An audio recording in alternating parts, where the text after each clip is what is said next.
Hey everyone, here we are at Anderson Pens. I'm Eric. Today I have Steph with me again with 5 more inks. Last time we did turquoise. Yes. This time Steph is going to give us her top 5 green inks, which is going to be difficult. Well, not difficult for you. I don't much care for green inks. Oh, I do. I like green inks a lot, although green is a really broad category. So hopefully we've got a good representative sample of all the different types. We'll find out. You have 5 of your top 5. Mm-hmm. Do any of them match my shirt? I do have one that matches your shirt, okay, actually. Then we can proceed. Just Are these the in one. any particular order? Not particularly. They are going to be presented in the order that I put them in pens and wrote with them. Okay. Mm-hmm. What's our first one? Our very first ink, right out of the gate, I was surprised. We tested out Diamine Kelly Green. I just happen to have a bottle of it right here. And what a fabulous bottle. It bottle. comes in a nice box, and it's a nice bottle. And it's a huge bottle. Huge bottle. Which is awesome. It means you can And write it's rather volumes. bright. It is. I mean, I would say it's bright. I don't know if you would say it's bright. I was surprised. I thought this was going to be the lightest and brightest of all of the inks because that was what it seemed like the cover would be. But it was a little darker than I expected, a little bit more muted. It's still a nice light color, but I think it's very spring-like. Yeah. It looks like new growth. Yeah, exactly. Exactly. It feels like little buds popping up here. But because so it's a really well-behaved ink in general, but it has really great flow. And because I got so much ink coming out of the pen onto the page, it came out a little bit darker than I expected. Oh. So we've got some really dramatic shading, some really pretty dark outlines around the letters, and I would recommend this very much for if you have a pen that has kind of a dry nib and you have to kind of coax ink and it likes to skip and you're fighting with it sometimes, put Kelly Green or probably any Diamine ink. I imagine they're probably all pretty similar. I don't know if I'd like it in a pen myself to write with it, but I like the results of it. Yeah. Especially the big splotches you have there. They're inks very pretty for some reason. Yeah. When you splash it all over the page, it's just, I mean, it's fun to write with them too, but I think spelling ink is probably my favorite thing. Okay, but I don't think it matches my shirt, so no. We can continue. No, we have to find... I see the next bottle, so I know where we're going. All right. So even lighter, even brighter. This is what? This is Herbin Vert Pre. Vert Pre.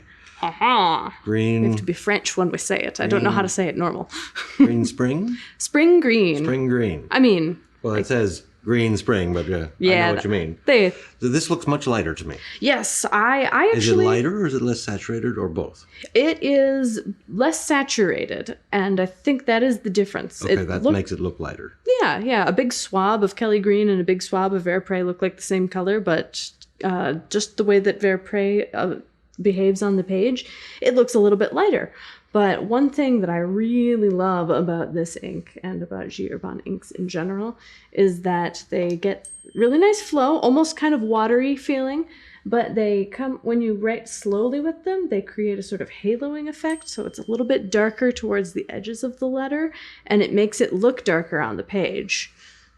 So if you look at the little dots where it hasn't come out of a pen, it looks much lighter than the actual letters themselves. It does. It's very interesting. It's magic. It's a very light ink. On white paper, though, I can certainly read it.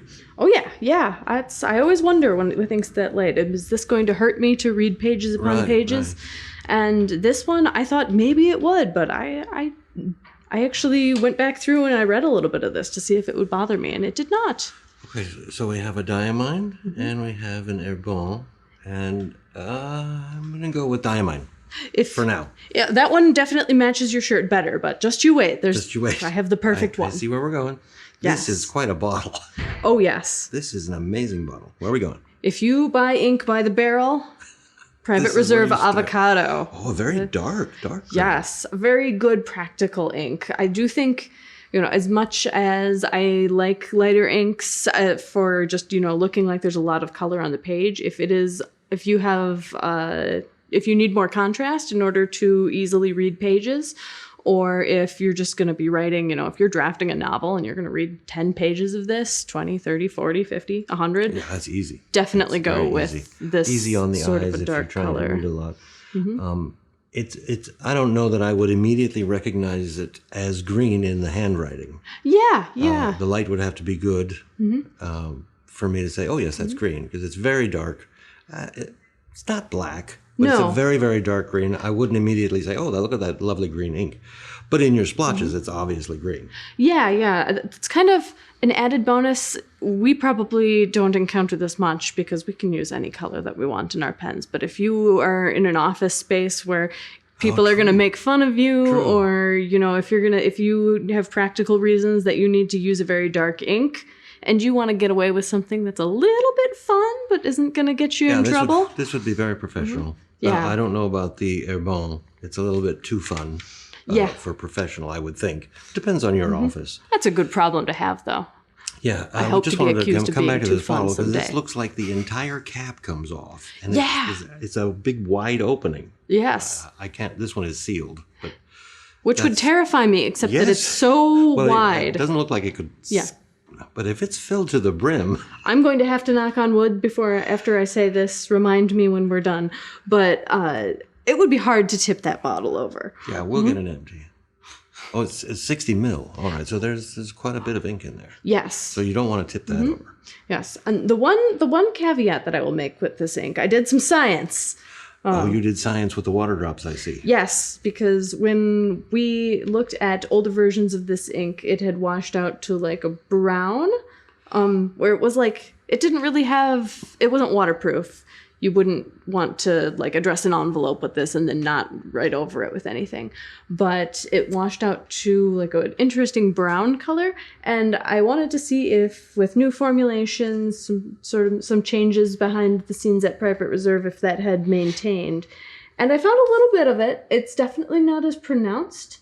But we did get a little bit of brown here and here, a little bit of like, if you see, sometimes you do, if you look at like a chromographic strip, chromatography, chroma whatever, but it's absolutely not waterproof. You can't read the letters that were underneath the water drops. That element of it seems to have gone away, but overall, a really, really beautiful ink. Super practical color, very, very nice in a pen. It felt like butter. I'm surprising myself, but I think I'm still going to say my favorite is the Diamine. All right. So far, so good. I like this running tabulation you're keeping. It's a little too bright, but of these three, it's the one that is most pleasing to me. Now let's get on to this one. I can see what it is. I don't know what it looks like on paper, though. Well, let's see. And this is the one. Oh, interesting. This is the one that I think matches your shirt perfectly. Matches perfectly. I planned that, actually. So this is a Sailor Shikiori. Yes. And which one is it? Waka-uguisu. Oh, really? Fun to say. And that's a cute little bottle. The cubes that they're making. Yes. Ice cubes, I call them. This must be 20. 20 milliliters. Okay. Yes.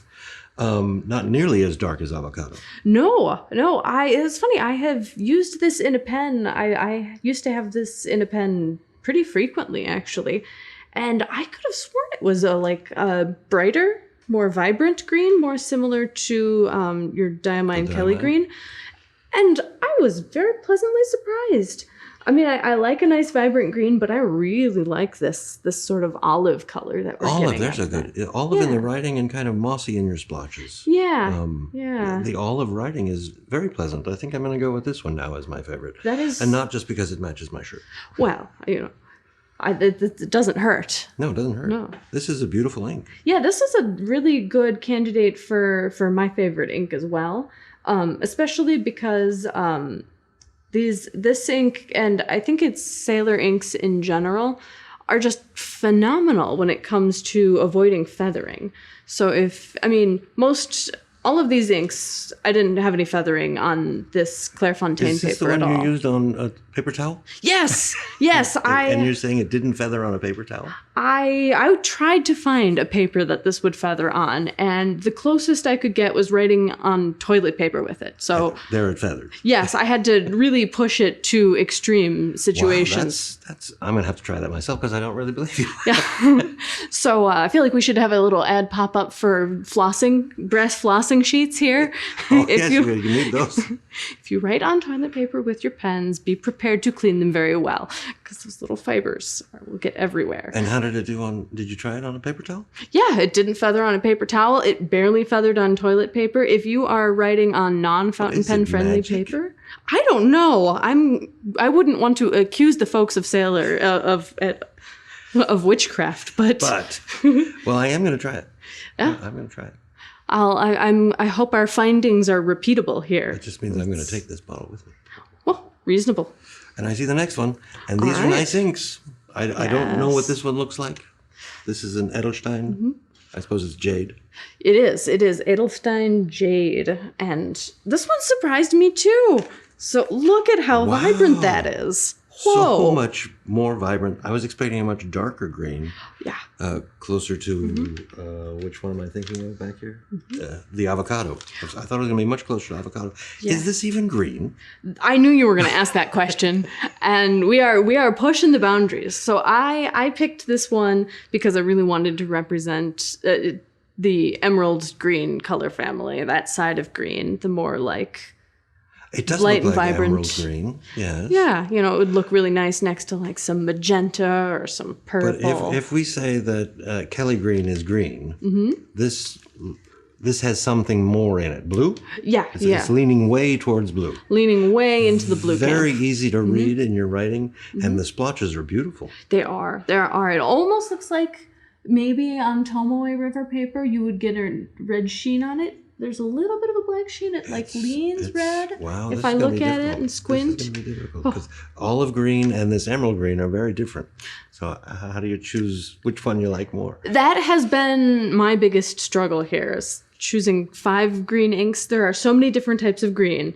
And I think the best we can do is just representing each and every type of green to the best of our abilities. No, but I need to pick a favorite. I need to pick a favorite. Oh, there's always going to be a winner. So let me just check the writing again. I will add, this one was the softest ink. What do you mean by softest? I mean, I think pretty much all inks have some sort of lubrication in them to make them glide nicely along the page. And this one, the ink, the pen that I put it in has a slightly toothy nib, not scratchy, but it feels more like a pencil. And this got rid of the toothiness. It was crazy. I thought I had swapped nibs or something and not noticed. It was uncanny. I think I have a favorite. All right. If I'm going to make splotches, I want the Shikiori. All right. And if I'm going to write, I want the Edelstein. This is a... So different purposes, but 2 favorites. Do you have a favorite? Oh, difficult choices. I think there were a lot of surprises this round. But I think my favorite surprise was with Sailor Waka-uguisu. It's really lovely. Yeah. I want to use it like in a painting or something. It's very complex. It's got a couple different tones, and that feathering ability is just really useful. It's nice to be able to write a grocery list on the back of a receipt and not even think about it. Imagine if I was using a broad nib, I would want this one over the jade. Yeah, I could see that. Yeah, fine nib, I would want the jade. Yeah, finer the nib, you probably want a darker color. I might have to take samples of both and report back to you. Did you have fun with greens? Oh, yes, I did. What's your next project?